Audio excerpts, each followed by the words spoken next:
pempek dari sisaan nasi. Ini enak banget, kalian harus cobain. Masukin dulu semua bahan bumbu halus ke dalam chopper Idealife. Dan ini tajam, low watt, dan juga harganya terjangkau ya. Kalau udah halus kayak begini, lalu kita masak. Pertama didihkan dulu air, kita masukin garam dan kaldu ayam, kita masukin bumbu halus tadi, aduk, masak sampai mendidih lagi. Lalu kita masukin tepung terigu, kecilin ya kompornya. Aku pakai kompor induksi, beli di Idealife. Dia pemakaiannya gampang banget, tinggal dicolokin aja dan gak bikin boros listrik. Ini kita masak sampai mengental kayak begini. Kalau udah kita diamin, tunggu sampai hangat.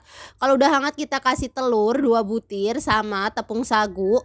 Masukin perlahan-lahan aja ya. Dia adonannya emang agak sedikit lengket ya, biar hasil akhirnya itu nggak keras ya bun. Ambil adonan secukupnya, lalu aku kasih telur. Kalau kalian nggak mau dikasih telur juga nggak apa-apa ya, kita bikin pempek lenjer juga bisa.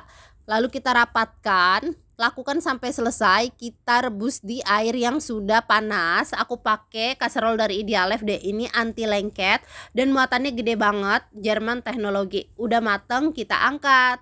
Nah, kalau udah angkat tirisin dulu biar airnya turun, baru kita goreng di minyak panas. Ini pakai di fry pan, beli di Idealife, dia anti lengket dan ada penirisnya gini, jadi gampang banget deh. Tinggal kita sajiin, dipotong ya. Nih liatin cakep banget hasilnya. Ini pakai pisau dari Idealife, dia tajam banget. Tuh cakep banget kan hasilnya, siap disajiin deh bareng kuah cukonya. Kuah cukonya resepnya ada di kolom caption ya. Serius ini enak banget deh, modalnya juga hemat. All cookware aku beli di Idealife.